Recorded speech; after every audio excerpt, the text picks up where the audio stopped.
Chama kinapita wakati fulani mgumu kidogo wa kisiasa, kwa sababu ni chama cha kisiasa kinataka kikue kila siku, hakitaki kupoteza wanachama wake. Lakini katika mifumo ya kisiasa ni jambo la kawaida sana. Yaani sio kwamba ni mapito magumu sana, ni jambo la kawaida kwa sababu huwa kuna wakati watu watofautiana katika mitazamo. Ukiangalia hata historia huko nyuma, wanachama wengi wa vyama hivi hasa wa umri wetu walikuwa na wanachama wa CCM. Lakini walitofautiana kwa mitazamo, ndio maana leo vimezaliwa vyama vingi na kila kimoja kikiwa na mitazamo ya kiitikadi, mitazamo ya kifalsafa. Kwa hiyo hizo tofauti zinatokea. Kwa hiyo hapa tunapopita Chadema hatuwezi kupata mahali pagumu sana. Kisiasa ni lazima atoe kwa sababu siasa ni dynamic, lazima zibadilike. Na mnaweza mkaa pamoja, lakini napoendelea mbele kila mmoja akaona mtazamo wake fulani, afu kundi fulani likaungana likaona mtazamo wao ndio sahihi, wakaamua waungane tena pamoja kutesa kitu kingine.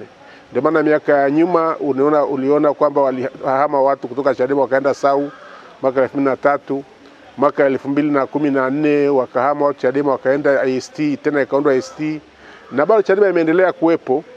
Na hili la wenzetu waliotoka wanaenda kwa chama ambacho hatujakijua exactly, lakini nadhani kidemokrasia ni wako kwenye njia sahihi katika mitazamo yao. Chadema msimamo ambao unasababisha watu wengi waone tatizo na mitazamo na msimamo ya chama ni hii ya no reforms no election. Na wana hoja zao ambazo ukiangalia zinaweza zikawafanya watoke. Lakini kwa nini Chadema wamefikia kwenye uamuzi huu wa no reforms no election? Ni kwa sababu tumeona kwamba tumepigania sana mabadiliko ya sheria na mifumo ya uchaguzi tangu mwaka 92 tulikuwa tunaanza mifumo ya vyama vya kisiasa. Serikali imekuwa na maelezo hayo, muda hautoshi. Tuende kwa uchaguzi tutafanya. Na wote mnajua tumepita kwenye tume ya Nyalali, tumepita kwenye tume ya Robert Kisanga, tumepita kwenye tume ya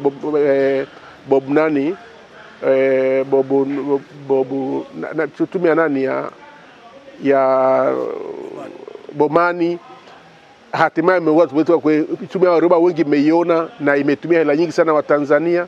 Lakini bado hakuna dhamira ya kweli ya kisiasa ya serikali ya Chama cha Mapinduzi kufanya mabadiliko ambayo atafanya uchaguzi uwe huru na haki. Lakini mbaya zaidi, hata zile kanuni chache ambazo zilikuwa zinasababisha angalau mkiingia kwenye uchaguzi muweze kuangalau hata kukoma, angalau diwani atangazwe, mbunge atangazwe, nazo wamezibana. Leo mawakala kwenye vituo mwanzo tulikuwa tunapeleka viapo wenyewe kwa mawakala wetu, tunapeleka ukivitoa asubuhi. Leo na ni fomu ya kiapo ya wakala mpaka mkurugenzi apeleke kwenye kituo cha kupigia kura. Akipeleka saa 5 asubuhi maana wakala hawezi kuingia. Asipeleka kabisa maana wakala hawezi kuingia.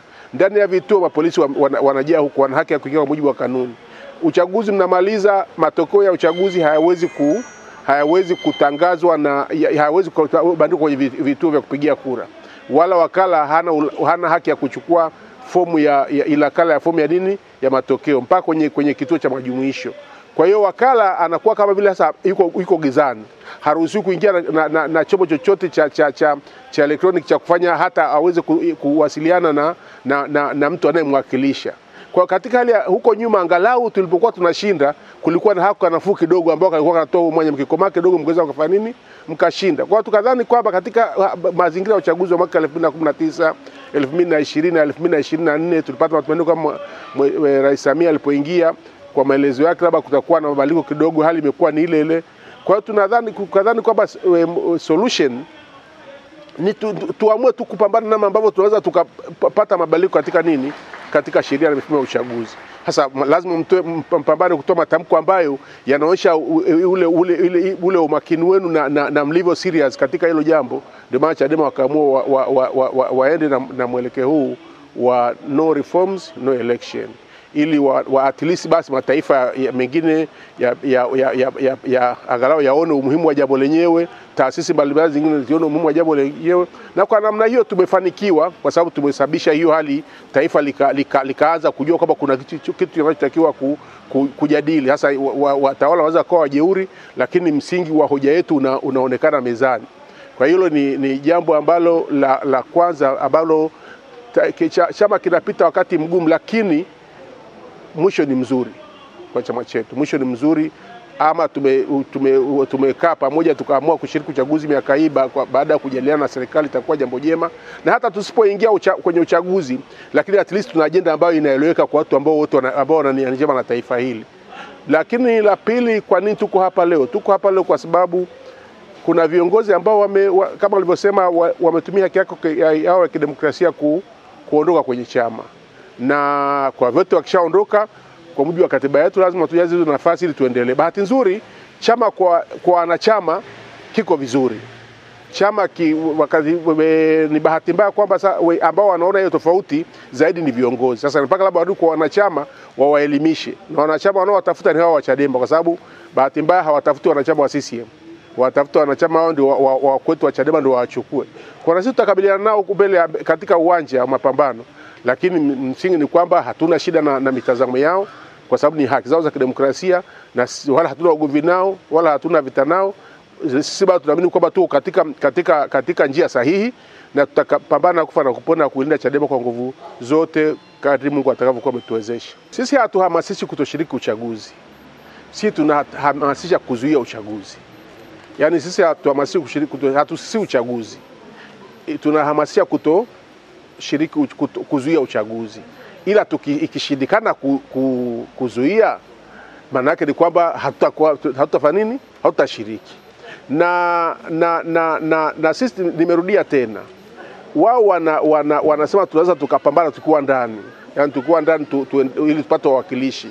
Lakini nataka ni ndugu waandishi wa habari mkasome kanuni za uchaguzi za sasa hivi ya mwaka 2025. Ili mpinzani ashinde uchaguzi, lazima iwe huruma ya Chama cha Mapinduzi. Ya lazima iwe huruma nini? Ya Chama cha Mapinduzi. Nimerudia, kule nyuma sisi tukigombea, ulikuwa kwenye level ya diwani na mbunge, ukipambana sana, watu wakaumia sana, ungetangazwa. Kwa nini? Kwa sababu baada wakala wako atakuwa huru kwenye kituo. Lakini la pili, baada ya matokeo unaona fomu zako za nini? Fomu za wakala anakuwa na fomu ya nini? Ya matokeo kwenye kituo. Wananchi wameona kwenye mbao za matangazo, na wewe umefanya nini? Hiyo fomu unayo. Kwa mnajumlisha matokeo yenu, unajua mimi nimeshinda ubunge Moshi mjini. Kwa kazi kubwa sana iliyobakiza nayo ni nini? Ni kupigania nini? Huo ushindi. Unahamasisha wananchi kwamba kapambaneni ushindi. Umeshindwa, mnashikana mikono, mnafanya nini?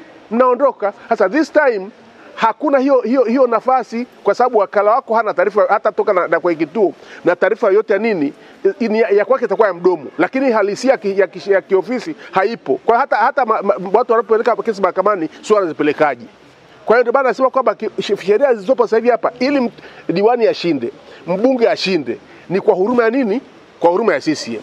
Kwa kama wamefanya mazungumzo na CCM kwamba watawaachia viti au namna gani watafanya washinde, sasa hiyo kitu kingine, bacha hasa mazungumzo ya nini? Ya ndani. Lakini kwa uhalisia wa uchaguzi, kama mnakwenda kwenye real election, hakuna nafasi ya mpinzani kushinda bila huruma ya CCM. Sasa hatuwezi kushiriki uchaguzi ambao tunashinda kwa huruma ya nini? Kwa huruma ya CCM. Na swala la wakilishi, 2019 20 hatuko na wakilishi. Wakilishi tuliopewa ni hao 19 ambao kimsingi bado tulikuwa na opinion zetu, wakawachukua kwa taratibu waliofanya wao, wakawa nao bungeni, na muda wote wamekuwa wakisaidia nini? Wakisaidia CCM. Kwa swala la kutokuwa na wakilishi hatujakuwa nao, na hatusipokuwa nao wala haitupunguzii kitu kama chama cha siasa kitaendelea tu. Vijana wapo, akina Ray wapo, akina Tony wapo, watu very wanaweza kupeleka jimbo vizuri tu. Na kama kuna uchaguzi fair Moshi kwa hali ilivyo, kwanza hata mtu yote anashinda katika ile jimbo. Kama kuna uchaguzi fair. Yani hakuna, mimi sioni how strong CCM hapo, kwa sababu mimi naangalia miaka 5 wamefanya nini, naangalia watu huko mtano wanasema nini. Watu wakuwa strong, yani kulikuwa na uchaguzi huru, halmashauri Chadema wanachukua na mbunge wanapata. Na ole tu bunge ni mtu ambaye anakubalika kwa nini? kwa umma. Kwa hiyo mimi sina haja tena ya kufanya siasa za kugombea. Hizi za kuendelea na chama changu hizo ninazo. Mashaka tutapimba wakiongoza. Sasa mimi nitajuaje mioyo yao? Kwani si mlikuwa mnao kina baadhi walikuwa strong, wakina nani mgonjwa alikuwa strong, nani agombea mgonjwa leo hata kuwepo. Yaani kuna vitu kwa mfano mimi na kuna watu wameondoka kwa chama hata sielewi. Lakini sasa wameondoka, unafanyaje? Kwa sababu ndio maana nakwambia kwamba motives za kisiasa zina shida yake. Kwa hiyo huwezi kwanza kulaumu watu kwa nini watoke. Mnaweza mkao kwa pamoja, baada ya muda mkatofutana kimitazamo. Jambo la kawaida kuzo kwa siasa. Sio Kenya kila siku. Yaani unashangaa leo Raila anaitwa ODM, kesho anaitwa hiki. Jambo la kawaida kwa siasa, wala hakuna ugomvi. Yaani wala watu Chadema sio mpaka wao vichaa wachanganyikiwa kwa ndio muondoka. Hapana, jambo la kawaida. Cha msingi wakiondoka mnajipanga, mnaendelea mbele ya safari mliobaki. Mtamisi fitna zao tu. Ni watu wa fitna, watu wa migogoro, mtu atakacho misi. Sitamisi kitu kingine. Actually walikuwa tayari ni watu ambao washa prove kushindwa, walikuwa na kuvutu kwa sababu ya nguvu fulani hivi za wakubwa wao. Kwa hiyo mimi nitamisi kufitina zao kwa sababu muda wote chama wakiacha kimekufa Kilimanjaro kwa sababu ya fitina zao tu. Kwa hiyo mimi nitaacha kumisi cha viongozi walioondoka ni watu waliokuwa na fitna. Walikuwa chama chao wanaisha kwenye pombe. Sasa mimi siwezi kujadili habari ya hao. Kwanza hao hamna effect walioweka kwa chama. Adhan kukisaidia chama kukaa sawa sawa. Hawa watu walibaki hapa sasa hivi wanaweza kupeleka chama mbele kuliko mnaweza kuamini. Kuliko hawa watu ambao muda wote wameng'ang'ania hapo, lakini kila saa migogoro, chama mkoa wa Kilimanjaro kesho migogoro ya chama kijao kutulia hata wakati mmoja. Kwa hiyo mimi sioni kama nitakaje misi migogoro yao tu, ndio utakao misi. Kama tutakuwa angalau tuna utulivu zaidi.